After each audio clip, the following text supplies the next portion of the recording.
Voilà, je suis dans Romains chapitre... Prenons même Romains chapitre 2 d'abord, avant d'aller là-bas. Romains chapitre... Voilà. Romains chapitre 2. Nous lisons à partir du verset 13. Non. Verset 12. Ok? Tous ceux qui ont péché sans la loi périront aussi sans la loi. Ok? Donc, l'ancienne alliance. Oui, c'est-à-dire que si tu ne connaissais pas la loi et que tu pêches sans connaître la loi, eh bien, Dieu dit tu mourras aussi sans la loi. Sans la loi. Mais je continue, hein? Je continue. Et tous ceux qui ont péché avec la loi seront jugés par la loi. Donc quelqu'un peut dire, je ne connaissais pas la loi. Comment est-ce qu'on peut me condamner? Dieu continue. Ce ne sont pas en effet ceux qui écoutent la loi qui sont justes devant Dieu. Mais ce sont ceux qui la mettent en pratique qui seront justifiés. Maintenant, regardez le verset 14. Quand les païens qui n'ont point la loi, c'est comme toi qui dis, tu ne savais pas, font naturellement ce que prescrit la loi. Ils sont eux qui n'ont point la loi, une loi pour eux-mêmes. Ils montrent que l'œuvre de la loi est inscrite dans leur cœur, leur conscience en rendant témoignage et leurs pensées s'accusant ou se défendant tour à tour. Dieu a fait en sorte qu'en tout temps, même celui qui n'a pas écouté l'évangile, Dieu a mis dans sa conscience la loi de Dieu. Un enfant de 2 ans. Mais oui. Regarde, j'ai donné un exemple. On était ensemble avec toi. Un enfant qui naît, il grandit.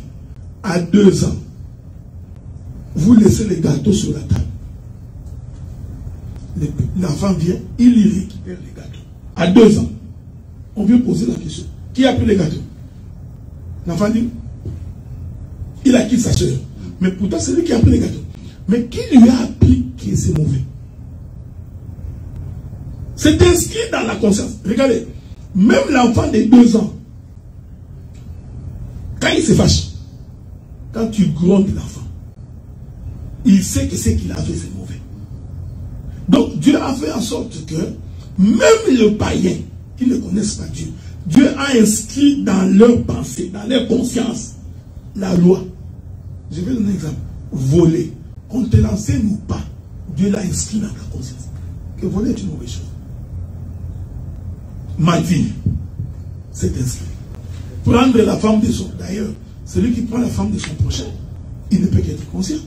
Parce qu'un bébé de 2 ans ne prend pas la femme de lui. Donc, c'est ce que je voudrais dire. Maintenant, je reviens à ta question. Y a-t-il des péchés volontaires et des péchés involontaires? Mais la Bible dit qu'il y a des péchés volontaires et des péchés involontaires. Est-ce que Dieu les traite différemment? Oui, il les traite différemment. Il n'y a pas de salut pour les péchés volontaires. Okay. La Bible dit que celui qui pêche volontairement, pas de salut pour lui. Mais il faut faire attention. Parce que les péchés volontaires et involontaires, selon Dieu, ce n'est pas la volonté de l'homme. Je vais donner un exemple. Okay. Je décide de frapper ses frères. Ok? Volontairement, j'ai décidé. Je frappe ses frères. Tu ne peux pas dire que ça c'est un péché volontaire. Ça, tu as défini la volonté en français. Ok? Dieu définit le péché volontaire. C'est tout péché commis par un enfant de Dieu. Ah, ok. Le péché volontaire, c'est tout péché qui est commis par un enfant de Dieu. Tu comprends ce que j'ai dit? Alors que le péché involontaire, non, j'ai inversé, pardon. Dieu considère le péché involontaire. Tout péché commis par un enfant de Dieu. Ok, ça c'est involontaire. Le fils de la maison, comment il est l'impudicité? Péché involontaire. Pourquoi? Parce qu'il a la loi de Dieu dans son cœur qui l'amènera à la repentance. C'est dur, hein? Non, mais je vais aller doucement. Le secrétaire, c'est des murs. Okay. Je suis un enfant de la maison. Okay. Je décide volontairement. Ça, c'est ta volonté. Oui, ma volonté. Ouais. Je décide volontairement de pécher, de mentir, de tricher, de tromper mon épouse. Dieu considère ça comme un péché involontaire. Parce que le péché involontaire a droit au pardon. Ok. J'ai une question, même si j'ai planifié de le faire. Mais c'est ça qu'on est en train de je dire. voudrais que les gens me suivent. Je sais que c'est un peu choquant. C'est un peu choquant. Attends, je vais donner un exemple. L'enfant prodigue, il était dans sa maison, son père. Oui.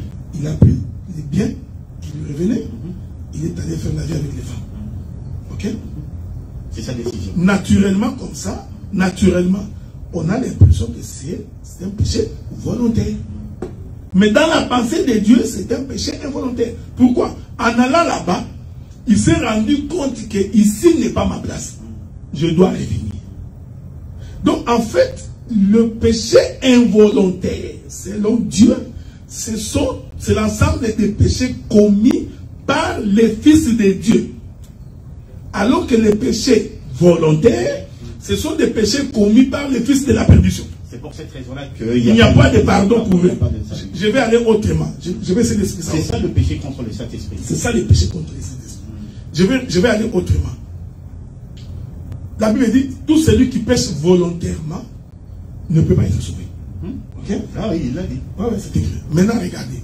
Or, pour être sauvé, qu'est-ce qu'il faut? Il faut croire en Jésus.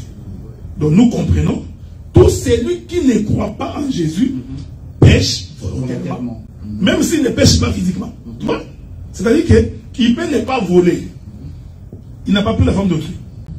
Il ne s'est pas méconduit. Mais le simple fait qu'il n'a pas cru en Jésus, Dieu considère que cet homme ici a péché volontairement.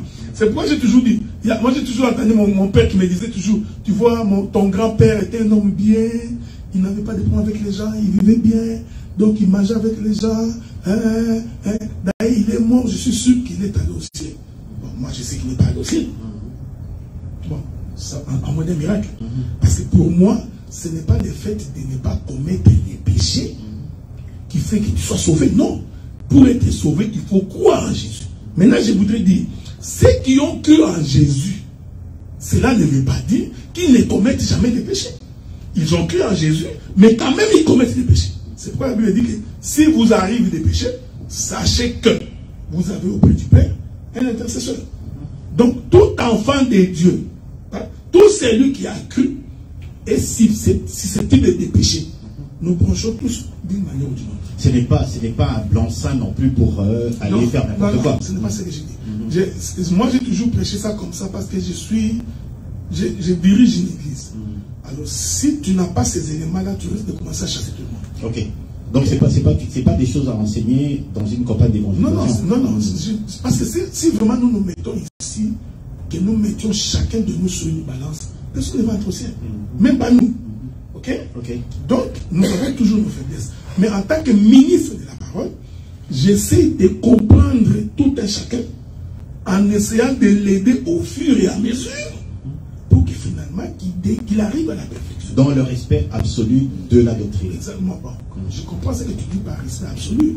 Ce que je voudrais dire ici, c'est que... Tu ne t'en écartes pas. Non, ce que je voudrais dire, c'est ceci. Bon, prenons l'exemple des papiers. Ce petit numéro-là qui est derrière moi. Au fait, prépare ta question. Dès que je pose ma sous-question, tu peux intervenir. Pas de questions philosophiques. Regarde, je prends un exemple. Je prends le frère papier. Ok? Il a 18 ans. Moi, en tant que pasteur, je sais que ce petit-là, à 18 ans, ne vivra pas la perfection de la parole. Parce qu'il est passion de la chair, de la jeunesse d'abord.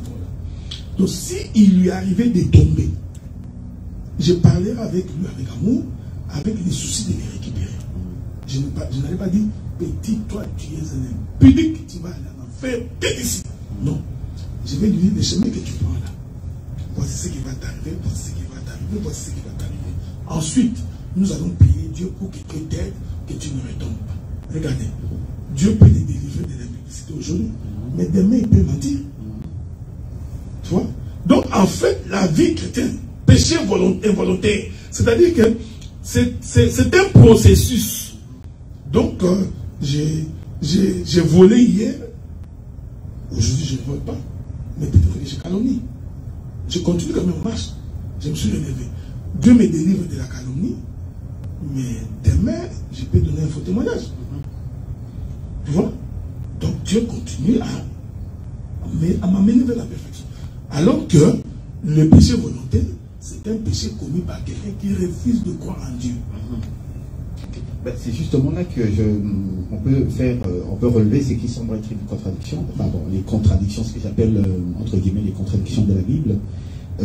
Quand Jésus s'adresse à la femme adultère, il dit va, mais désormais ne pêche plus. Mais entre-temps, dans Ecclésiaste, c'est-à-dire il y a sur terre aucun homme juste qui fasse toujours le bien sans jamais pécher. Donc, il le savait, quoi. Non, mais quand il dit à la femme, va, mais ne pêche plus, ce n'est pas par rapport à tous les péchés. C'est par rapport au péché de l'adultère qu'on vient de l'attraper avec. Pourquoi? Parce que Dieu l'a délivré. J'ai toujours dit ceci. La vie chrétienne est une vie de délivrance du péché en processus. Je vais donner un exemple concret. Quand Israël est sorti de l'Égypte, il n'est pas directement entré à Canaan. Non. Donc, Israël a fait une marche. Plus Israël marchait, plus il s'est rapproché de Canaan. Qu'est-ce que je voudrais dire? Quand tu crois au Seigneur, ce n'est pas que tous les péchés vont t'abandonner le même jour. C'est-à-dire qu'il y a des péchés que tu abandonneras aujourd'hui. Il y a des péchés que tu abandonneras après 6 mois. Tu es en train de marcher. Il y a des péchés que tu abandonneras après 2 ans. Il y en a d'autres que tu abandonneras après 40 ans. C'est valable aussi pour les ministres. Mais c'est valable aussi pour... Non, je crois que pour les ministres, c'est là la différence. C'est-à-dire pour les ministres, il faut que Dieu t'ait formé au minimum pour ne pas tomber dans des péchés du genre comprendre la femme d'autrui. Bah, et pourtant, il y en a. On a vu des scandales. Non, non. Après, c'est moi pas. Non, non, j'ai toujours pensé qu'il y a un grand péché. Ah ouais, c'est le péché. Par rapport aux conséquences. Non, mais il faut dire, il ne faut pas parler pour parler. Oui, oui. La Bible dit que tout péché que vous ferez est en dehors du corps, sauf le péché de l'impudicité. Ce péché-là n'est pas un péché comme tout autre péché. C'est plus le blasphème, ça devient péché contre le... Non, le blasphème contre le Saint-Esprit, c'est tout simplement, ça voudrait tout simplement dire la personne n'a pas cru. Ce n'est pas qu'il a insulté le Saint-Esprit, non. Hein? Celui qui ne croit pas, il vient de blasphémer contre le Saint-Esprit. Alors l'idolâtrie qui était mal au cœur. Non, ce que je voudrais dire, c'est ceci. C'est-à-dire que, ce n'est pas moi qui dis, c'est l'Écriture qui dit que toute autre forme de péché, toute autre forme de péché est en dehors du corps. Mais le péché de l'impudicité est lié au corps. C'est le seul péché où Dieu dit fuyez. Ok? Donc, nous, en tant que prédicateurs, nous savons le pourquoi. Résistez au diable et il fuira loin de vous. Mais l'impudicité, dès que tu vois, il faut fuir. Donc, c'est ça. C'est pourquoi je te dis, là, ça va parler de notre enseignement. Okay. Parce que la Bible dit que quiconque va avec une prostituée fait un corps avec la prostituée. Ici, je voudrais...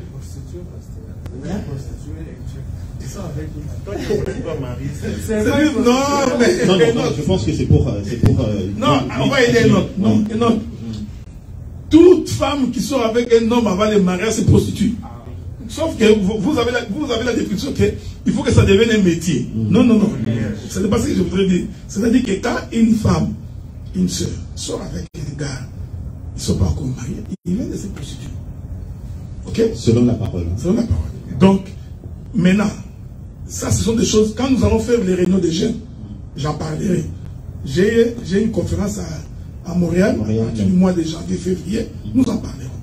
Chaque fois que vous couchez avec une femme, ou chaque fois qu'une femme couche avec un homme, ce n'est pas seulement l'union des corps, c'est aussi l'union des esprits.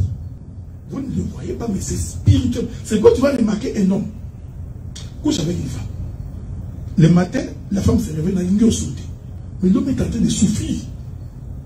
Donc, il est incapable de se maîtriser. Vous vous posez la question, est-ce que c'est seulement de l'amour? Non, c'est parce que spirituellement, ces deux-là étaient liés. C'est comme dans un mariage. C'est pourquoi vous avez remarqué, même les gens qui sont mariés, quand ils divorcent, ça devient difficile parce que c'est sur le plan spirituel qu'ils sont attachés. Voilà pourquoi nous avons toujours conseillé les jeunes frères, tout comme les jeunes sœurs, de se maîtriser jusqu'au mariage pour aller épouser la femme que tu aimes. Sinon, tu entraîneras les démons. Ces esprits-là, c'est de la même manière un homme marié qui sort avec une femme. Spirituellement, l'homme est lié à cette femme-là. Maintenant, il va ramener l'esprit de cette femme-là dans la maison. Et vous allez vous rendre compte que même pour une fourchette, il y a des dégâts dans la maison. En réalité, c'est parce que spirituellement, son esprit est abîmé. Tu comprends ce que j'ai dit? Donc, c'est pourquoi nous disons, Dieu dit que tous les péchés, c'est en dehors du corps, sauf celui-là. Parce que c'est lié au sexe. Un homme marié qui regarde d'autres femmes, il a désiré simplement les yeux, qui commence à fantasmer, qui rentre chez lui, il ramène quelque chose, il y a quelque chose qui ramène aussi spirituellement. Non, c'est pas ce que j'ai dit. Ce n'est pas ce que j'ai dit. Qui couche avec lui. Ok, d'accord, il faut qu'il y ait justement. Okay. Ah ouais. Donc, désirer une femme, tout le monde peut le faire. Hein. Même nous, les ministres, tu peux regarder, ces femmes là, je veux dire. Ah bon? Non, papi, on va d'abord passer après papi. Ta question? Moi, la question que j'allais vous poser, c'était au sujet de la sorcellerie. Parlez bien, parlez fort. Parce que les anges du diable. J'aimerais savoir, comme la façon dont elle est présentée dans certaines églises africaines, plus précisément congolaises, quand on parle de la délivrance, j'aimerais savoir le point de vue du pasteur et le vôtre aussi, et pourquoi pas celui de l'audience aussi. Est-ce qu'un sorcier est-il réellement délivré, comme on le dit? Quand on délivre un sorcier, est-ce que la personne devient réellement, est-ce que la personne devient réellement de Dieu? Ok. Une belle question, hein? Oui. Parce qu'on voit la multitude des gens sur Internet. Oui, voilà, j'étais sorcier de ceci, j'étais sorcier de Mobutu, j'étais sorcier oui, ils sont devenus pasteurs et ainsi de suite. Bon, que Dieu te bénisse, papi. Je pensais que tu allais poser une question philosophique, mais... Non, il a écouté ta remarque de la dernière fois. Bon, regardez. Bon, ce que je voudrais dire ici peut seulement m'engager moi. Donc, ce que j'ai dit, un autre pasteur ou un autre ministre peut avoir un avis contraire. Ok?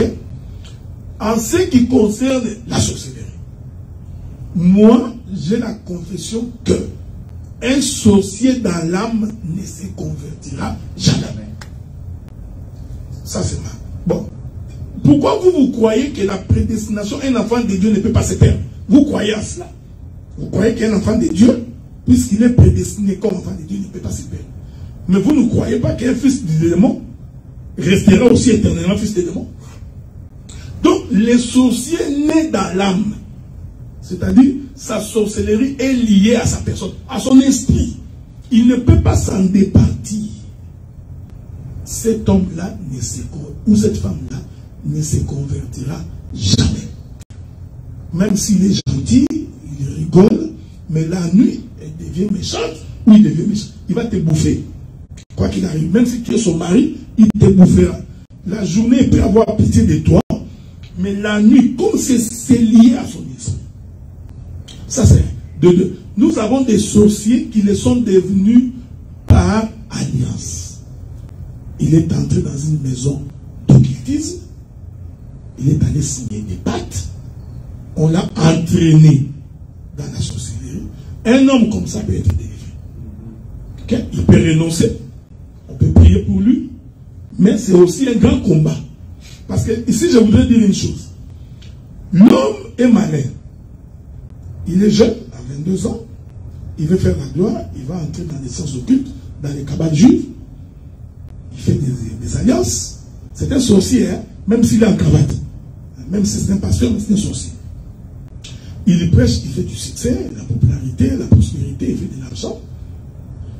Parce que généralement, on leur dit que bon, vous avez 10 ans ou 15 ans de succès. Mais on ne vous dira pas que vous allez mourir. Hein? On dit, nous te donnons 15 ans de succès. Vers la 13e année, l'homme commence à réaliser que quelque chose ne va plus dans son corps. C'est comme ça que généralement ça arrive. Il tombe malade tout le temps. Il fait des rêves bizarres. Maintenant, il commence à avoir peur. Un homme comme ça ne vient pas au Seigneur parce qu'il a cru. Il y vient parce qu'il a peur de mourir. Après avoir mané au lieu de boire, donc, lui, il a d'abord mangé l'argent avec les diables. Il a fait du succès. Il arrive à la fin, il veut fuir. Un homme comme ça, Dieu peut te délivrer, mais tu vas mourir. Ok. Tu vois, un homme comme ça, Dieu peut sauver ton âme. Comme l'Écriture dit, nous allons livrer son corps au diable pour être détruit pour le salut de son âme. Donc Dieu peut sauver ton âme, mais tu mourras. Donc Dieu dira au diable, je te donne son corps parce qu'il t'a servi, tu vas bouffer ce corps. L'homme mourra. C'est pourquoi la plupart des gens qui attendent à la fin de leur contrat avec les diables pour se repentir, ils finissent par mourir. Ils finissent toujours par mourir. Dieu, il y a toujours la possibilité pour les gens, une fois entrés, une année, 2 ans après, il se rend compte que je m'étais trompé. Il a le temps de revenir, mais c'est lui qui consomme volontairement son contrat avec les diables. À la fin, il vient vers le Seigneur, Dieu peut faire grâce, il peut les sauver, mais dans la majorité des cas, ces gens-là finissent par mourir. Oui. Oui. Bon, certes, les sorciers existent. Quelle est l'attitude selon vous, parce que, excusez-moi, quelle est l'attitude à adopter selon vous, parce que dans certaines églises congolaises, nous avons par exemple le phénomène enfant sorcier, le fait que vous avez par exemple quelqu'un que vous connaissez qui est sorcier par exemple, certaines, et à cause de ces églises on met ces personnes en quarantaine généralement. Selon vous, quelle est la meilleure attitude à adopter pour ces personnes qui vivent avec des sorciers entre guillemets? Bon, je ne voudrais pas faire un procès aux églises congolaises. D'abord, je rentre d'abord sur... J'ai dit que c'est moi, ça m'engage. Hein? Je rentre d'abord sur mon principe qu'un sorcier né, moi, Dieu est capable, mais en tout cas, moi, je ne crois pas parce que c'est lié à son âme. Donc sa délivrance doit être sa mort. Bon, maintenant, il y en a qui l'ont obtenu par acquisition. Mais si Dieu te convainc de délivrer, vous payez la personne délivrée. Bon, comme c'est aussi une affaire de sorcellerie, nous croyons que Dieu l'a délivré, mais nous n'avons aucune preuve de cette délivrance-là. Ok? Mais nous croyons que Dieu est capable de délivrer un homme comme ça. Maintenant, faudrait-il mettre les sorciers en quarantaine? J'ai dit non. Parce que les sorciers, même quand il est en quarantaine, il peut t'envoûter. C'est un esprit. Comment vous pensez que parce que vous l'avez enfermé dans la chambre, qu'il ne va pas t'envoûter? Donc, ce procédé-là de mettre les sorciers en quarantaine, c'est inhumain. Inhumain. C'est inhumain. Si nous sommes dans un pays de l'homme, tu vas en prison. Oui, mais écoutez, docteur, admettons ici dans l'Assemblée des saints d'Ottawa, il est convaincu que, bon, voilà, il y a un homme, une femme qui pratique la sorcellerie. Nous allons le garder au milieu de nous. Mais le problème, c'est que s'il va fuir, il fuira par elle-même. La Bible dit que les méchants ne demeurent pas dans l'Assemblée des saints. Si nous prions véritablement Dieu, si nous, le Saint-Esprit est au milieu de nous, que la puissance de Dieu est au milieu de nous, il finira par partir. Okay. Tu comprends ce que je dis? C'est-à-dire que moi, c'est pourquoi deux fois quand tu vois quelqu'un qui est avec vous, pour rien, pour n'importe quoi, pour une chaise, pour un pantalon, il vous quitte. Deux fois vous pensez qu'il a quitté pour le pantalon. Non. Il peut y avoir d'autres éléments. Il ne se retrouve pas, il trouve que vous l'étouffez. Il peut partir. Donc, c'est pourquoi j'ai toujours dit, quand on sert les dieux, il faut servir Dieu dans les vrais. C'est-à-dire ne pas venir faire de la blague, parce que les sorciers existent. Donc, un sorcier au milieu de nous, la Bible dit que les méchants ne demeurent pas toujours dans l'Assemblée des saints. Si nous prions Dieu dans les vrais, avec la puissance de Dieu, nous finirons. Il finira par partir. Ça, c'est sûr. À moins qu'il se répande, si c'est une sorcière par acquisition. Ok, donc dans ces conditions-là, laissons Dieu être Dieu. Quoi. Mais oui, on ne peut pas dire que parce qu'il est sorcier, on va la fermer. Donc cette pratique-là. Et puis, il faut aussi éviter de croire que... Vous savez pourquoi la sorcellerie a pris beaucoup de développement en Afrique? Parce que les gens définissent la sorcellerie par la famille. Tu vois un petit malingre, il n'a pas mangé, ça fait 3 mois qu'il n'a pas mangé, sorcier. Mais ici, les sorciers sont en cravate. Ils sont dans les parlements. Ils sont dans le gouvernement. Donc un sorcier américain, il est en bonne santé, quoi. Donc il mange les œufs, il boit du lait, il est bien habillé, mais un sorcier.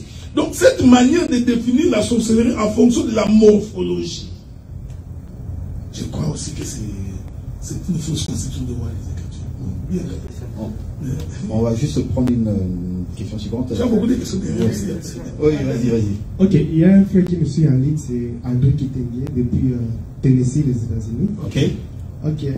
Sa question, c'est de savoir, parce que le docteur a parlé sur la spiritualité lorsque vous couchez avec une fille, girlfriend, quelque chose comme ça.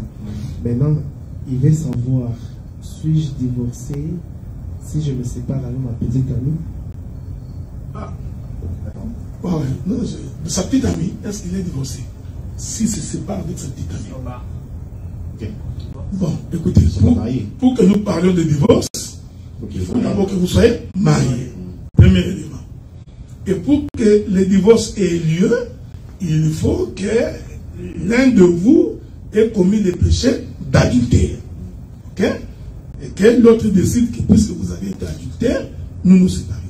Donc ce que je voudrais demander à mon bien-aimé, c'est d'arrêter tout simplement la vie de concubinage.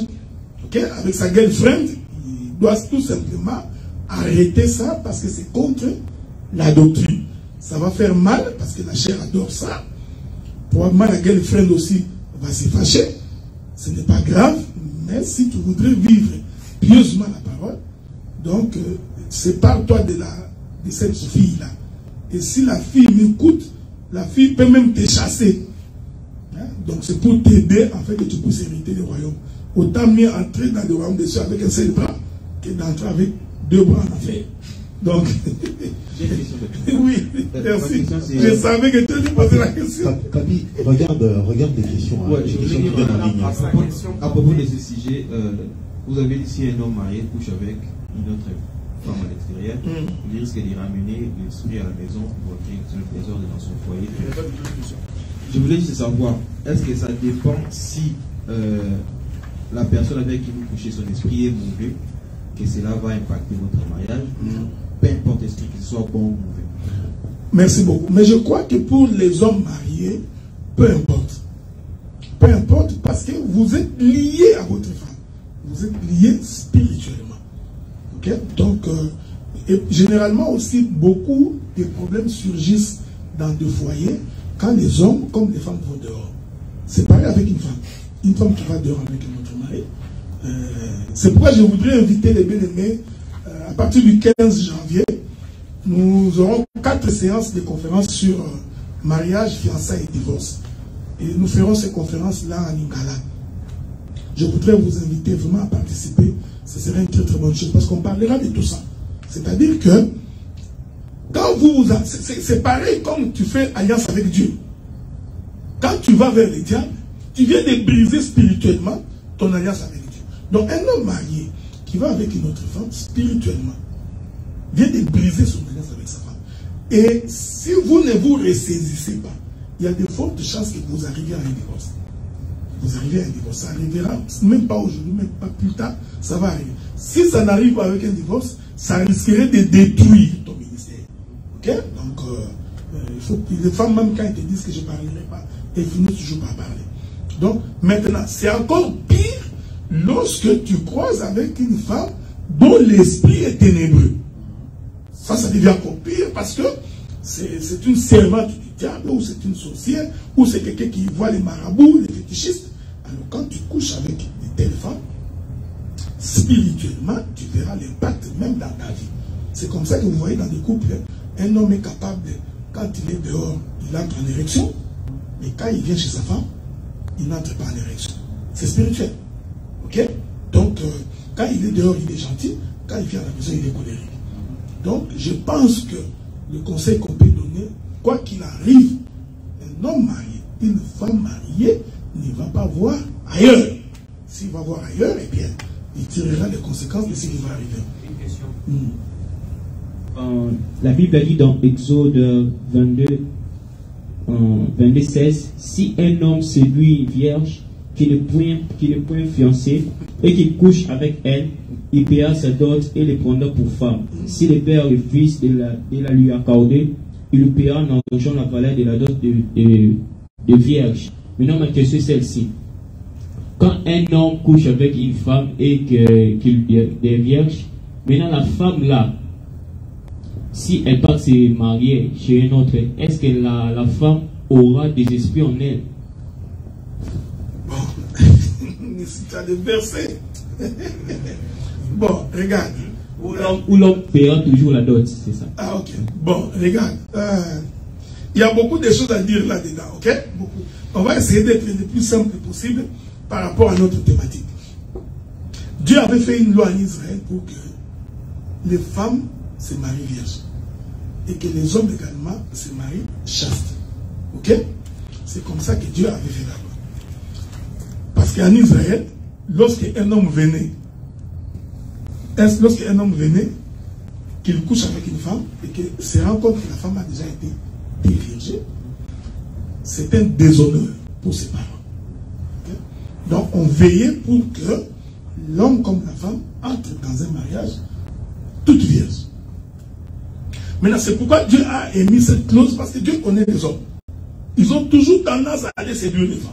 C'est comme tous les petits qui sont autour de moi ici. Ça, je sais déjà. Surtout les petits numéros de papier. Bon, maintenant, Dieu savait que les hommes auront tendance à séduire la femme. C'est pourquoi nous disons que c'est à l'homme de séduire la femme, pas le contraire, ok? Si la femme commence à séduire l'homme, une femme comme ça, il faut la chasser. Il ne faut même pas penser à entrer là-bas dedans. Maintenant, Dieu... Non, quand tu es de Dieu, les hommes viennent. Regarde. Oui, les hommes viennent. Maintenant, Dieu a mis cette clause-là, pourquoi? Pour éviter qu'une femme aille se marier déviergée. Donc, si par mégarde tu séduis une femme et que tu la dévierges, Dieu va maintenant t'obliger de l'épouser. Pourquoi? Parce que si tu ne l'épouses pas, oui. Parce que si tu ne l'épouses pas, c'est lui qui la prendra après. Tu verras, c'est un déshonneur que de prendre une femme déviergée. Ici, je reste d'abord dans la doctrine. Parce qu'il y a beaucoup de choses à expliquer ici. Beaucoup de choses d'ordre spirituel. C'est pourquoi Paul dit, je vous ai fiancé à un seul époux comme des vierges. C'est pas pour rien qu'il dit ça. Comme qu'il dirait, aucun autre homme n'est passé par là. Si ce n'est que Jésus. C'est très important. Maintenant, tu deviens, tu es obligé de la noter. Maintenant, l'écriture dit, c'est ce que les petits ici à lu là, comme c'est le père de la fille qui marie sa fille, s'il arrivait que la fille, le père de la fille dit, non, je ne te donne pas ma fille, malgré le fait que tu l'as déviergée. Tu comprends ça que je dis? Bon, selon cette écriture-là, à ce moment-là, tu payeras quand même un dédommagement pour l'avoir. Mais en fait, l'homme qui viendra prendre cette femme-là payera toujours la dot. Payera toujours la dot. Donc ça, c'est un dédommagement que tu as fait aux parents de la fille pour avoir déviergé leur fille. Là, en Israël, c'est toujours en Israël, la femme, quand elle va contracter un mariage, elle a l'obligation de dire à son futur mari, avant d'entrer dans le mariage, que j'ai été déviergé. Pour que l'homme qui s'engage sache exactement que je suis en face d'une femme qui a déjà été déviergée. Parce qu'en Israël, les femmes sages attendaient dehors pour que l'homme sorte pour dire, elle est vierge ou elle n'est pas vierge. Dans le même optique, docteur, admettons que c'est une femme, admettons qu'un homme va épouser une femme. Là, on est dans l'actualité. Un homme va épouser une femme et il omet volontairement de lui dire qu'il est impuissant, enfin qu'il ne peut pas avoir d'enfant. La femme le découvre après. Qu'est-ce qu'elle a comme recours? Tu parles de l'homme est... L'homme est stérile. Ah, ok. Il est stérile. Okay. Il s'engage dans un mariage en toute conscience. Et après, la femme découvre en fait ce qui c'est la condition de l'homme. Une très belle question. Une très très belle question. Alors qu'est-ce qu'elle a comme recours? Est-ce qu'elle peut divorcer de l'homme? Belle question. Hein? Bon, d'abord je voudrais dire que ce serait malhonnête, toi en tant qu'homme, sachant que tu es stérile, que tu ailles dire à la femme, que tu n'aies pas dit à la femme que tu es stérile. Et je crois, à mon avis, que si tu dis à une femme que tu es stérile, si Dieu te fait grâce, tu trouveras toujours une femme. Hein. Bon, tu peux également épouser une femme qui a déjà des enfants, qui a 3-4 enfants. Vous décidez de rester ensemble sans avoir des enfants. Donc, ce serait plus judicieux de dire à la femme que je suis stérile, tout en croyant que Dieu est capable d'opérer un miracle. Ok? Donc, c'est parfait. Maintenant, celui qui a menti, c'est ce que je voudrais dire, dans une clause de mariage, en ne disant pas à la femme qu'il est stérile, la femme peut mettre fin au mariage. Okay. Donc le mariage peut être invalidé. Oui, ça peut, parce que je crois qu'il y a une écriture qui le dit. Il y a une écriture qui le dit, c'est-à-dire que s'il y a un mensonge, okay, je vous trouverai l'écriture, je crois, à l'émission prochaine, je vous en donnerai. Donc, si dans un mariage, je vais donner un exemple concret. C'est pourquoi, vous savez, c'est ça l'importance de l'enseignement. Même une femme, quand elle se marie, si elle aime vraiment le mari, si le mari l'aime vraiment, il faut qu'il se dise la vérité au départ. C'est comme qu'il dirait, je suis avec une femme, je viens découvrir 6 ans après qu'il avait déjà un enfant. Qu'elle ne m'a jamais dit qu'elle avait un enfant. Ça peut être objet d'un divorce. Tu comprends ce que j'ai dit? Donc, l'on peut décider que non, pour avoir menti, il y a des écritures qui l'attestent. Donc, mais en tant que pasteur des églises, nous essayerons toujours d'exhorter pour que... Oui. Attendez, on va d'abord progresser et puis on va... Oui. Ouais. La Bible a dit dans Genèse 6:2, les fils de Dieu viront que les filles des hommes étaient belles et ils ont pris pour femmes parmi toutes les celles qu'ils choisirent. Maintenant, ma question est celle-ci. Comment les hommes de Chi ont eu à admirer les femmes, mais tandis que nous, actuellement, il y a des hommes qui épousent d'autres hommes? Là, tu parles du principe que quand tu parles des fils de Dieu et des autres, toi, tu penses que ce sont les anges des Chi. Les fils de Dieu. Ok. Docteur, rapidement. Non, mais je ne peux pas répondre à cette question-là. Regarde la question ici. Ici dit, si les anges ont pu admirer les fils de Dieu. Les fils de Dieu, voilà. Les fils de Dieu ont... T'inquiète pas, il y a d'autres qui disent que ce sont les anges des cieux. Ça, je sais. Ont pu admirer les filles des hommes. Ok? Comment se fait-il qu'aujourd'hui, les hommes admirent les hommes? Je ne peux pas répondre. Parce que je ne sais pas ce qui se passe dans la tête des hommes qui admirent les hommes. Dans l'homosexualité, oui. Je comprends. Mais regarde, bon, puisque nous sommes en direct sur Facebook, c'est que cela nous répondront hors caméra. Ok? D'accord. Nous allons, sans quoi on risque on risque de ne pas prier ici demain. Alors, on va passer maintenant, on va rentrer, on va poursuivre. Là, on va parler maintenant des... on va passer maintenant à certaines dérives dans les assemblées, principalement sur l'offrande d'action de grâce. C'est une pratique qui est assez courante dans nos assemblées et tout. Qu'est-ce que vous avez à dire là-dessus, docteur, pour un peu éclairer les enfants de Dieu, surtout là en fin d'année? L'offrande d'action de grâce. D'abord, qu'est-ce que c'est que ça, l'offrande d'action de grâce? Bon, regarde, par l'offrande d'action de grâce, nous voulons tout simplement dire que quand Dieu te fait du bien, tu viens donner l'offrande. Peu importe ce que tu donneras. Bon, probablement c'est ce qui nous différencie. C'est obligé que ça soit monétaire? Non, c'est ce que je voulais dire justement. C'est-à-dire que nous ne sommes pas de ces prédicateurs qui courent derrière l'argent. Ok? Ça ne devrait pas être la motivation de pasteur. Donc, nous servons Dieu parce que Dieu nous a donné mandat de le servir. Ok? Et si nous avons des difficultés, nous en appelons à Dieu. Maintenant, généralement, chaque fois qu'un frère ou une soeur donne l'offrande, c'est par reconnaissance. Ok?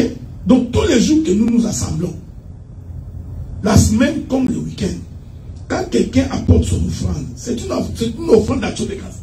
C'est-à-dire c'est une offrande de reconnaissance de ce que Dieu t'a fait. Quand on dit action de grâce, ça veut dire que c'est quelque chose que tu n'as pas mérité. Donc, en raison de ce que Dieu m'a fait de la grâce qu'il m'a accordée pour des choses imméritées, je lui apporte l'offrande. Ok? Donc ainsi, vous comprenez que tout celui qui donne l'offrande dans l'église, il ne fait pas reconnaissance. Il n'y a donc pas, une offrande qui soit de façon délibérée ou gratuite. Non. Donc tout celui qui donne, il donne parce que soit que Dieu l'a protégé, Dieu lui a donné le souffle de vie, Dieu lui a donné un mal. Tout ça, c'est de l'offrande. C'est pourquoi j'ai toujours été, ça c'est mon point de vue, j'ai toujours été contre le fait que quand nous arrivons à la fin de l'année, il faut qu'il y ait une offrande spéciale. C'est de ça que je... Oui, donc c'est ça. Parce qu'en fait, rien ne change. Dieu nous a seulement accordé la vie. Il nous a accordé en janvier, en février, en mars, toutes les années. Donc, l'offrande que les gens donnent les 31 ou les premiers devrait être une offrande normale de ce que Dieu a fait dans ta vie. Donc, tu peux décider parce que si je me suis marié cette année ici, je donnerai une offrande à l'Éternel. Tu peux le donner maintenant, plus tard ou ne pas donner. Tu peux également décider le premier de ne rien donner. Tu comprends ce que je dis? Donc, il ne faudrait pas qu'on fasse toute une cérémonie le 31 pour inciter les gens à donner plus qu'avec des interventions du genre apportez-moi Isaac, apportez-moi tout un mouton, tu vois, toute une brebis, bien aimé, les premiers. Donc, ce qui te touche là, nous comprenons que ça frise le vol. Donc, il faudrait que les hommes de Dieu arrêtent de multiplier les genres d'offrandes à la fin de l'année parce que ça fait mauvaise presse. Donc, ça c'est un. Maintenant, les stratèges des offrandes ont créé plusieurs sortes d'offrandes d'action de grâce. Vous trouverez aujourd'hui des offrandes des tôles, des offrandes de construction, vous trouvez des offrandes je suis très étonné quand j'entends ça. Les carburants du pasteur, donc le foufou du pasteur. Bon. Maintenant, il y en a qui est devenu plus courant ici, c'est sceller la prédication. Ah, sceller la prédication. Oui, oui. C'est-à-dire, quand je prêche, quand tu es tellement touché, tu viens sceller par l'argent. Bah, ça arrive même chez nous. Bon, non, mais est-ce que ça m'empêche de parler? Non, pas okay. C'est ce que j'ai dit. C'est-à-dire que l'homme, je suis d'avis que l'homme peut être touché pour bénir son prédicateur. Ok? Alors moi j'ai toujours conseillé, quand vraiment tu es touché pour bénir ton prédicateur, tu peux l'appeler après les cultes. Pourquoi le faire aux yeux aussi de tout le monde? Je ne dis pas que ce que tu fais là c'est un péché. Je ne sais pas ce que je dis. Mais je dis par bienséance. Puisque tu veux le bénir, le message est resté. Tu peux m'appeler après le culte. Donc tu as bien prêché, j'ai aimé, descends. Que Dieu te bénisse. Mais aujourd'hui, vous savez, ce n'est pas le cas pour tout le monde. Hein? On va te donner la parole. Mais beaucoup de gens aussi commencent à le faire pour qu'on les voie. Oui, c'est hein? ça. Qu'on les voie comment ils traversent les allées, qui vient devant, lui donne 100. Tu vois, l'autre donne 200. Bon, moi j'ai pris l'habitude, quand vous donnez comme ça, je mets dans les paniers. Alors nous préférons, lorsque tu es touché par le message, au lieu d'aller donner directement l'argent au prédicateur, mets dans l'offrande, mets dans les paniers. Mets-les dans les paniers. Bon, l'intendant pourra probablement prendre une enveloppe et donner au prédicateur. Pour éviter que ça devienne comme les wenge. Tu vois, c'est pratiquement. En fait, c'est les wenge qu'on a amené dans les choses. Tu vois, quand j'ai même piano, chanter parce que moi je connais que j'ai même piano. Parce que ça fait longtemps que j'ai abandonné la musique mondaine. Si on pose la question à Papi, lui connaît les failles et les autres. Donc, c'est bien du même piano. Donc, quand il est sur le podium, il chante, tu vois les gens en train de défiler, jeter l'argent. Tu vois, c'est une pratique qu'ils ont amené dans les choses. Voilà. Ta question? Oui. Vous avez dit que quand on veut ton cœur, c'est juste pour remercier le Seigneur. C'est ce que vous avez dit? Dans l'offrande, quand j'adore. Oui. Vous avez dit aussi que lequel c'est né qui pour remercier le Seigneur. Oui, à l'honneur de l'Éternel. Oui, et comme moi, est-ce qu'il y a moyen de venir au culte? Et puis, j'ai par exemple le problème, je peux aussi demander,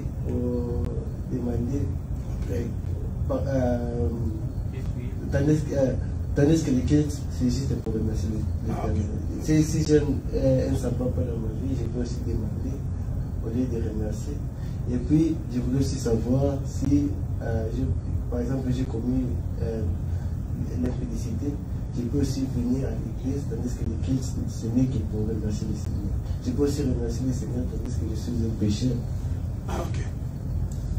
Bon, je commence à avoir faim. Oui, si, 20 minutes. Oui, ne vous inquiétez pas, bon, on va. Je voudrais dire ceci. Quand vous lisez votre Bible, parce que la Bible dit que le salut vient des Juifs. Il faut toujours aller se référer à ce que les Juifs faisaient.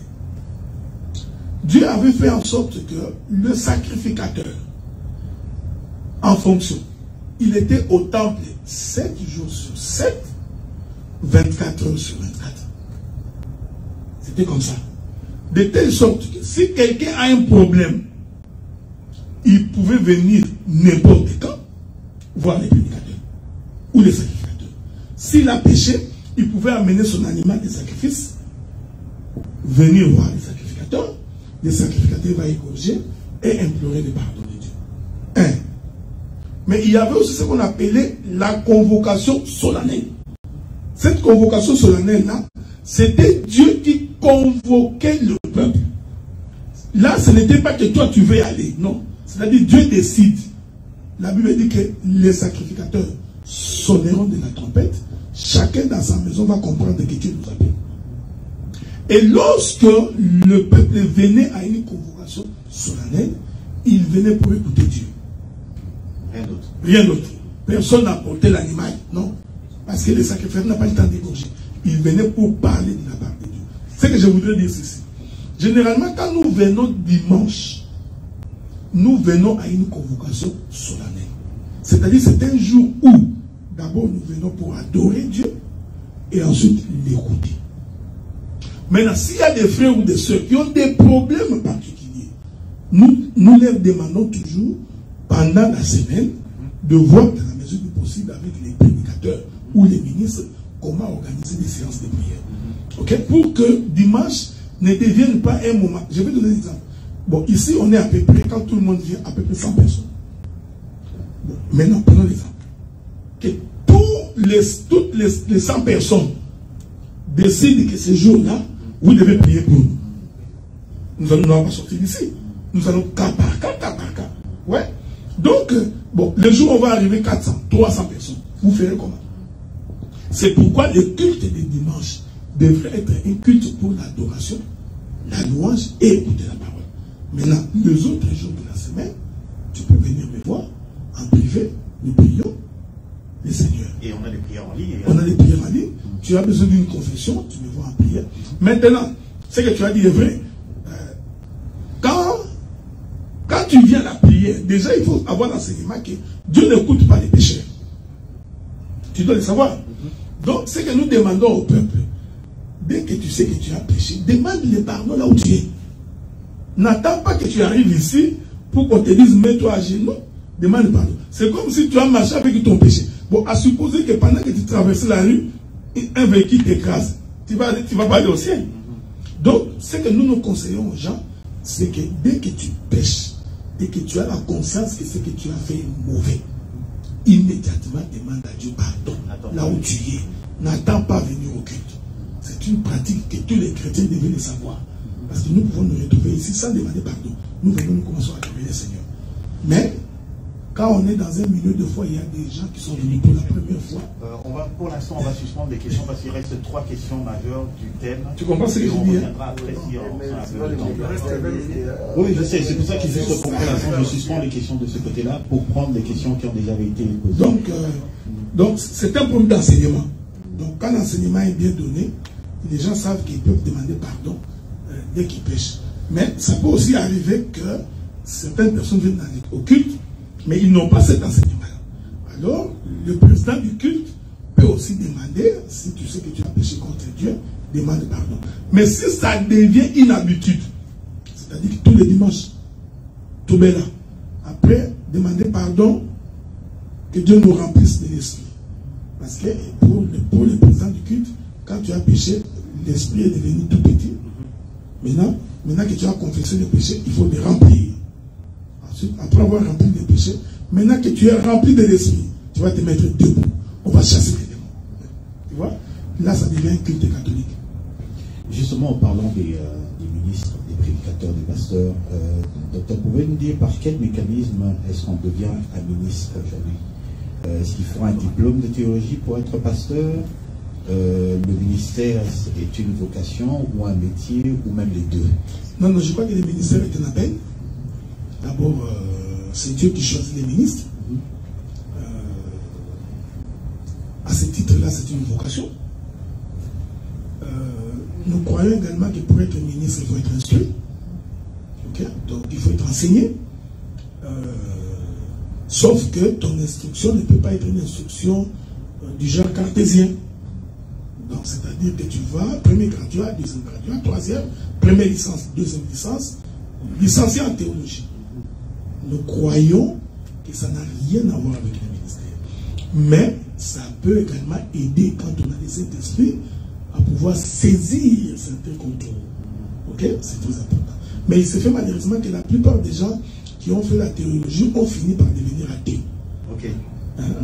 Malheureusement, la plupart des gens qui ont fait, ce qui est différent d'un homme qui est ministre, qui va aller apprendre à l'école. Ça peut enrichir. Mais celui qui commence par la théologie avec l'idée de devenir pasteur, la plupart des cas, ils finissent par devenir athées. Ils ne croient pas en Dieu. Ok? Ça, c'est un premier élément. Donc, je crois que quand on est ministre de Dieu, on doit être instruit. Cette instruction passe par l'apprentissage au travers des autres ministres.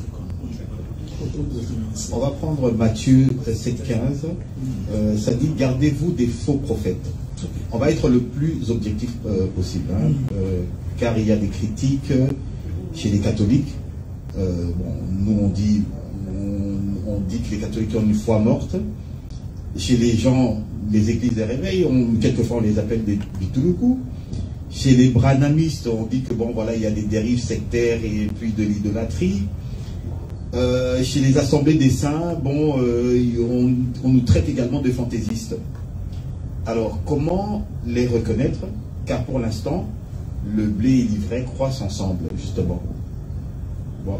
Donc, non, mais il faut d'abord lire toute la Bible. Il y a beaucoup d'éléments pour attester qu'un homme est un faux prophète. Le premier élément, c'est... Qu'est-ce qui saute aux yeux comme ça? Pour voir que ça, c'est un faux. Quand il dit une chose qui ne s'accomplit pas. Il dit une chose que Dieu a dite et la chose ne s'accomplit pas. Tu comprends? C'est ce que la Bible dit. Lorsqu'un prophète aura dit quelque chose en mon nom, que je ne lui ai pas dit, et que la chose ne s'accomplit pas, prenez les pires, lapidez-les. Ok, maintenant pour les ministres, comment distinguer le vrai du faux? Ça prend tout un enseignement. D'abord, le premier élément pour connaître un vrai ministre, ça doit être un converti. Ok? Ça, c'est le premier critère. Donc, quand tu es en face d'un ministre qui pêche à longueur de journée, réputé pécheur attitré, automatiquement, même s'il parle bien, c'est pas un ministre. Quelle doit être l'attitude des croyants face à un ministre comme ça? Parce que ce qui est étonnant, c'est que ça pilule des ministres de ce genre-là qui pêchent à longueur de journée, mais les églises continuent à se remplir comme si les gens étaient aveuglés. Non, mais c'est la prophétie. La prophétie dit que les filles de la prostituée seront très nombreuses. Donc, ce n'est pas parce qu'il y a des faux que les gens n'iront pas. Les gens sont facilement séduits par des faux. Hein? Donc, ici, nous ne voulons pas dire que les faux vont fermer. Ils continueront à exister. D'ailleurs, il faut qu'ils existent pour que nous sachions que nous avons le véritable Dieu. Donc, mais ce que j'ai toujours demandé, quand tu sens en toi la flamme du Saint-Esprit, que tu sens en toi que là où tu es n'est pas une bonne place, pour une raison ou pour une autre, sortez. C'est tout ce que j'ai dit. Sortez et venez nous rejoindre. Je voudrais saisir l'occasion pour dire qu'il faut faire attention avec les communautarismes. Donc il faut faire une différence entre le communautarisme et la communauté. Parce que le communautarisme, c'est un frein pour la foi. Donc voilà un peu ce que je pouvais dire. Les assemblées des saints reprochent souvent aux assemblées de réveil de ne pas savoir approfondir les Écritures, de trop s'occuper des choses périssables. Dieu est bon, Dieu est merveilleux, Dieu aura un mari, etc. Mais eux aussi nous reprochent d'être trop dans les hauteurs, et alors les besoins quotidiens des gens ne sont pas rencontrés. C'est-à-dire, c'est comme si nous étions dans notre monde à prêcher des choses célestes, et le croyant se retrouve abandonné à lui-même dans ses besoins, comme si les besoins quotidiens ne sont pas rencontrés. Qu'est-ce que vous pensez de ça? Non, il faut d'abord savoir que nous ne sommes pas une œuvre de charité. L'Église n'est pas une œuvre de charité. Ça, c'est un premier élément. Deuxième élément, à ne pas oublier, c'est que c'est le ciel qui nourrit la terre. Donc, il faut commencer par le ciel, ensuite aller toucher la terre. Une précision de taille. Nous ne nous identifions pas comme étant une assemblée de saints. Ah bon? Non, nous nous identifions. Est-ce que nous ne sommes pas les Non. Ça, c'est une façon de nous localiser, de nous reconnaître. Nous sommes chrétiens, fils et filles de Dieu. C'est très important, vous savez, parce que si nous commençons à procéder comme ça, alors nous risquons de devenir sectaires. Ok? Donc, moi, je ne m'identifie pas comme étant quelqu'un de l'Assemblée des Saints. Non, je m'identifie comme étant un chrétien, fils de Dieu. Et j'ai pris dans une assemblée locale, ici, à Ottawa. Maintenant, puisque la Bible nous identifie comme étant le Saint, c'est pourquoi nous disons Assemblée des Saints d'Ottawa. Ok? Donc, parce que si on ne fait pas attention, nous risquerons de commencer à faire la promotion de nos communautés que de faire la promotion de Christ. Ok? Donc ça, c'est un élément.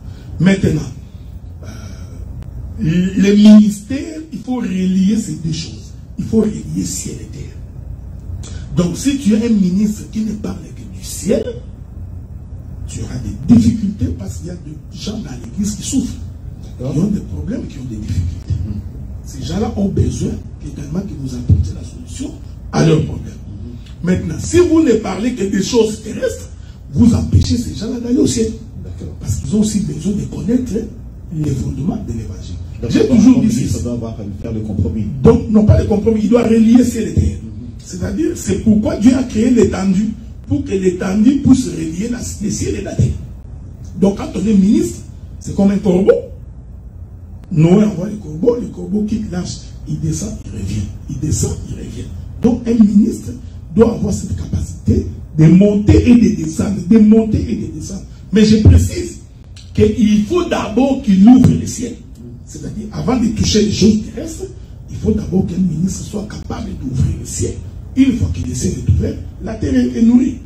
Donc, ce que nous reprochons à beaucoup de prédicateurs, c'est le fait qu'ils s'attachent beaucoup plus aux choses terrestres.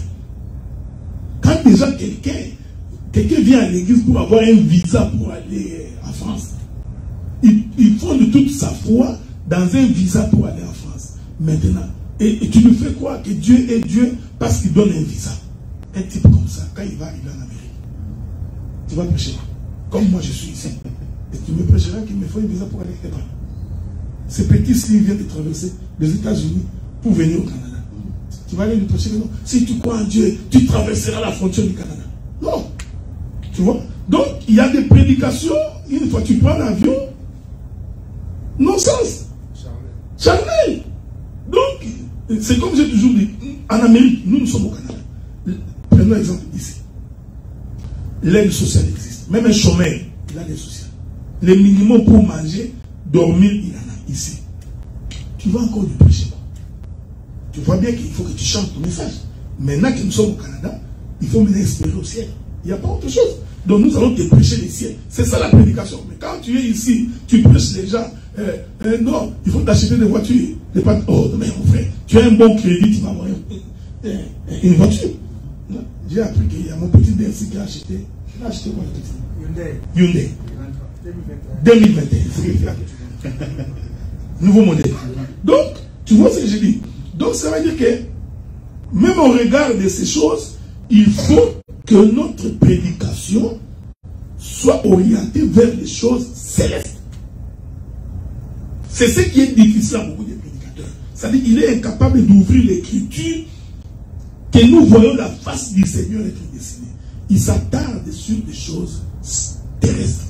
Ce qui n'est pas mauvais. Mais vous ne pouvez pas rester indéfiniment dans ces choses. Parce qu'à un moment donné, vous manquerez de message. Tu comprends ce que je dis? Donc à un moment donné, Pierre a dit, Paul a dit, oh Dieu, Dieu, enlève-moi cette charge qui me colle à la peau. Dieu a répondu, ma grâce te suffit. Donc tu peux également, tu peux mourir célibataire, aller au ciel. Donc, je ne dirais pas amen. Permettez-moi de ne pas dire amen. J'ai juste une dernière question pour moi de finir, et puis vous allez pouvoir intervenir. J'ai entendu une fois de la bouche d'un ministre, il a dit ceci, hein, je cite, toute personne qui paye la dîme aujourd'hui est sous la malédiction. C'est ça qu'il a dit. Il a dit toute personne, en fait il s'adressait aux églises des réveils de la manière dont ils payent, donc ils perçoivent la dîme, et il a dit toute personne qui paye la dîme de cette manière-là aujourd'hui est sous la malédiction. Bon, je crois que c'est un peu de l'extrémisme. Ok, c'est un peu extrême. Je crois qu'il voulait tout simplement dire que la manière dont on donne la dîme aujourd'hui ne peut pas se donner comme ça s'est donné au temps de la. Mais aller dire que c'est sous le coup de la malédiction, ce n'est qu'un langage pour s'attirer un peu, pour attirer un peu l'attention. Donc, vous savez, dans l'œuvre de Dieu, j'ai appris à savoir comment parler. Paul a dit, quand j'étais enfant, je parlais comme un enfant. Quand j'ai grandi, je commence à parler comme un grand. Donc à un moment donné, quand tu grandis dans les choses de Dieu, tu essaies d'être plus sage. À ta connaissance, ajoute la sagesse. Donc c'est pour ça que je voudrais dire au ministre, c'est qu'il faudra à un moment donné se focaliser sur l'essentiel. L'essentiel aujourd'hui, c'est la conversion. L'essentiel aujourd'hui, c'est la sainteté. L'essentiel aujourd'hui, c'est vivre pieusement la parole de Dieu. L'essentiel aujourd'hui, c'est qu'un pécheur se répande. L'essentiel, c'est qu'un païen se convertisse. Les autres éléments sont accessoires par rapport à la mission de l'évangile. Quand on comprend ces choses-là, on essaie de ne pas passer beaucoup de temps. Ça s'est pas tourné dans les derniers temps. Oui, mais regardez, aujourd'hui, les gens sont devenus cupides. Hein.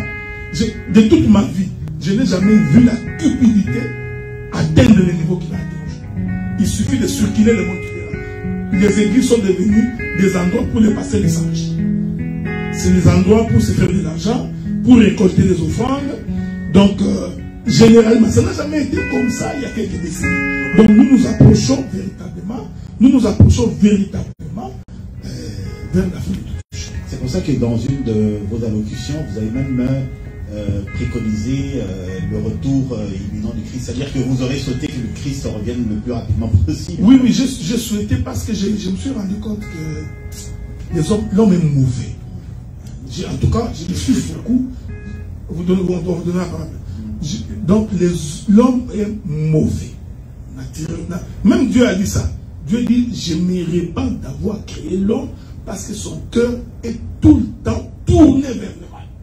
Donc, j'étais un peu hors de moi-même au regard de tout ce que j'ai vu, de tout ce que j'entendais. Et tu entends un homme de Dieu mentir. Il ment. Il regarde les gens en face. Alors je me suis dit, non, ça ne peut pas être vrai. Tu vois, donc, tu vois les hommes de Dieu en train de faire des réunions sur la manière de soutirer l'argent au peuple.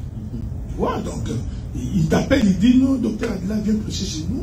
Quand tu arrives là, il te fait entrer dans le bureau, et puis il te dit, tu vois cette église ici, on a besoin d'argent, les gens ne donnent pas l'argent assez, si tu peux orienter ton message dans ce sens. Ah bon, carrément. C'est un exemple que je donne. Oh, okay. Je n'ai pas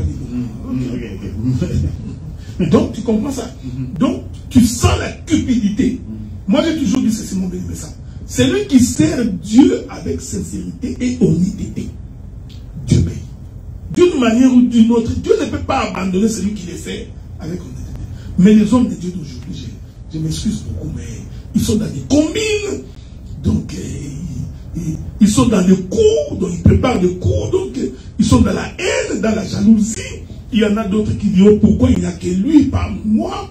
Donc, à un moment donné, tu te dis, non, je crois qu'il est temps que le Seigneur revienne. Est-ce qu'à la base, c'est à cause de la cupidité ou c'est parce qu'il y a eu simplement, à cause des dérapages, donc quelque part, ils ont bien commencé, puis ils ont dérapé, l'appât du gain. Qu'est-ce qui est à la base? Qu'est-ce qui souvent motive ces genres de ministres? La crise économique.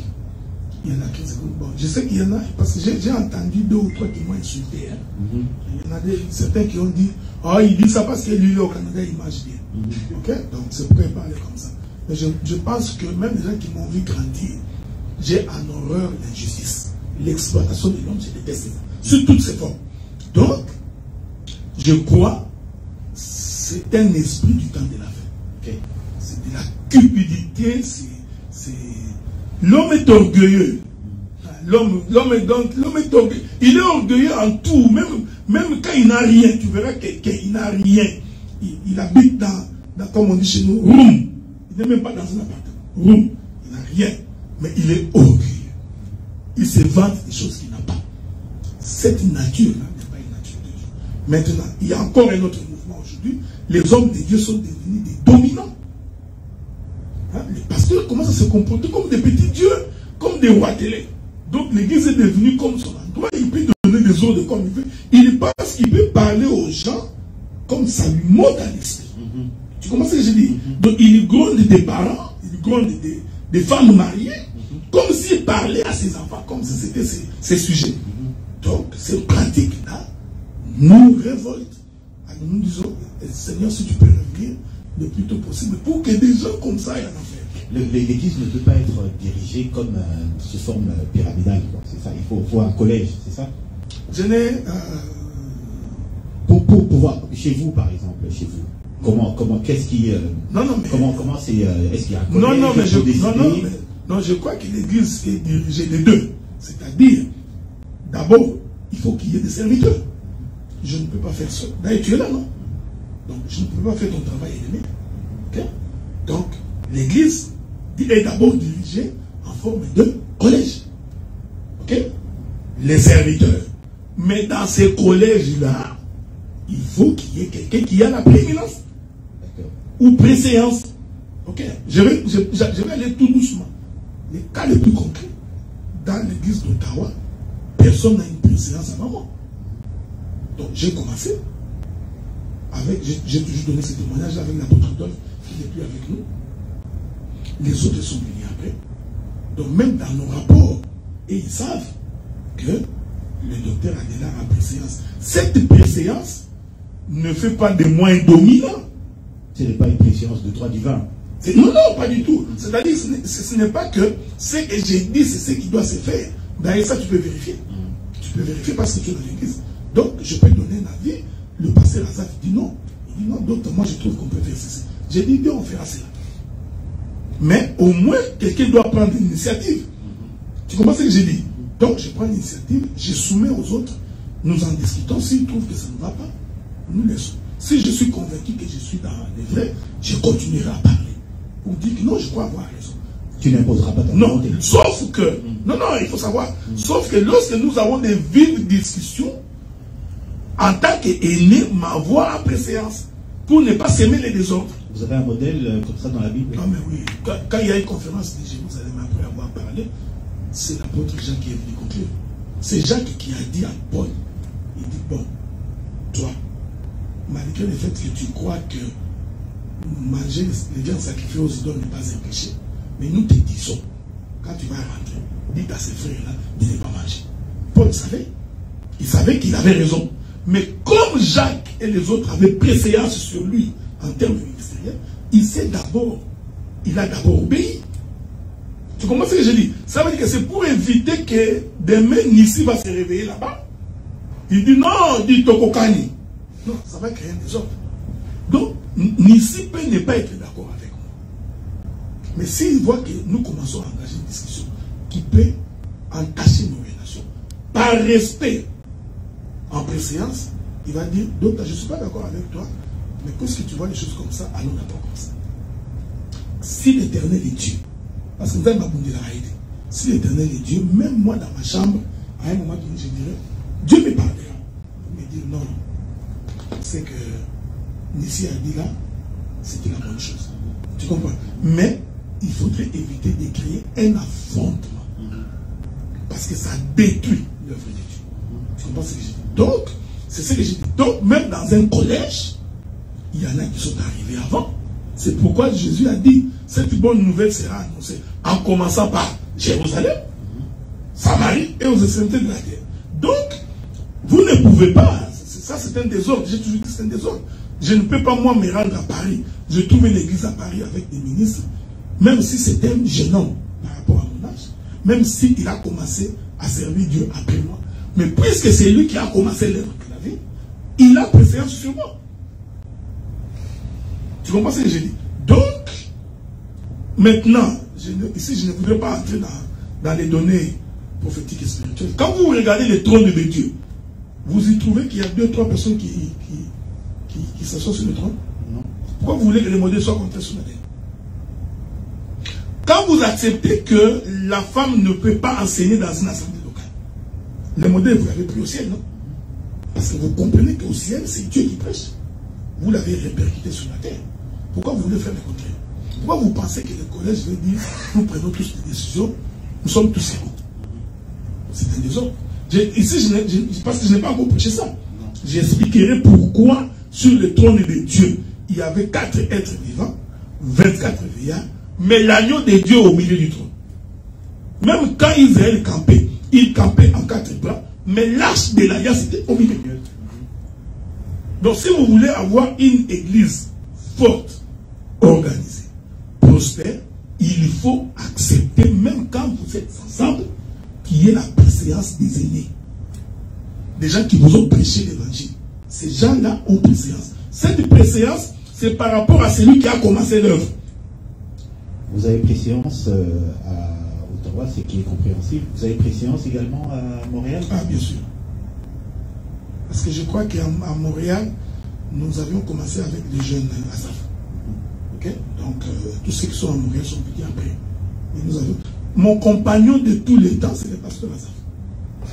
C'est le pasteur Azaf. Donc, c'est aussi quelqu'un, même quand il me parle, même quand il n'est pas d'accord avec moi, il a la capacité de me parler avec beaucoup de politesse, beaucoup de justesse. Donc, c'est pourquoi je l'écoute aussi facilement. Mais s'il était arrogant, certainement que je me serais également opposé. Mais il a cette capacité-là. Donc, écoutez, bon, je suis comme Joseph en Égypte, pour le Canada. Pour le Canada. Donc, je suis le premier ministre. Hein? Non, ça c'est... Et l'autre va me tuer. Je suis le premier serviteur des assemblées des saints qui ait commencé l'œuvre au Canada. Donc, quand les autres frères viennent, c'est comme s'ils venaient chez leurs frères. Et Dieu l'a fait parce qu'il savait. Vous n'êtes pas le Saint-Père de l'Assemblée des Saints? Non, c'est pas ce que j'ai dit. J'ai dit tout simplement que aujourd'hui c'est plus facile de recommander. Les petits là, les petits numéros qui est derrière moi, les petits papiers. S'il est venu chez moi, c'est parce que quelqu'un lui a dit que si tu vas au Canada, tu trouveras le docteur Adela. Donc, ma présence était une bénédiction pour lui. C'est ce qu'il faut comprendre. Quand Dieu t'envoie dans un terrain, il faut toujours te dire que Dieu m'a envoyé pour être la bénédiction de ceux qui viendront après. Et lorsque vous venez après, il faut écouter celui qui a préséance sur vous. Joseph a dit à ses frères, il a dit à Ruben était son grand frère, Ruben, Simeon, Lévi, Judas, tous étaient des grands frères de Joseph. Mais quand ils sont arrivés en Égypte, le simple fait que Joseph était en Égypte avant eux, il leur dit, quand vous viendrez, j'ai préparé vos seins. Allez vous installer là-bas.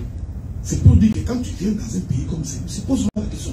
Je suis ici, je voudrais commencer l'œuvre de Dieu. Je te dirai, si tu veux commencer, procédons comme ça. Ce n'est pas quand je l'ai dit que j'ai pris prééminence sur toi. Tu vois, c'est par souci que tu ne commettes pas d'erreur. Donc quand tu as cette idée, parce qu'il y en a beaucoup qui ont des idées, quand ils vont venir au Canada, ils vont faire des églises. Quand venir, demandez conseil. Le Canada est grand. Donc, vous comprenez ce que j'ai dit. Montréal à lui-même, il est comme Kinshasa. Comptez le nombre des églises à Kinshasa. Donc, Montréal peut avoir 22, 30 églises. C'est possible. La ville est trop grande. Ottawa, on peut avoir 5-6 églises. Sauf que si nous voulons le faire, faisons-les à notre. Pas du genre, parce que tu veux commencer une église, il faut que tu commences par me critiquer. Ou à m'insulter, ou tu insultes. Tu commences par dire que tu vois, il a fait ceci, il a fait ceci, pour que tu trouves une occasion pour commencer. Si tu commences comme ça, tu échoueras. C'est ça, j'ai dit que tu échoueras. Je disais, j'ai partagé avec mon aîné, le docteur Moustapha Chabaye. Nous étions en train de parler de l'Assemblée de l'Université 83, parce que c'est là que je suis sorti. Cette église-là de l'Université 83, toutes les personnes qui sont sorties en rébellion ont échoué. Toutes. C'est-à-dire qu'ils sont partis pour aller...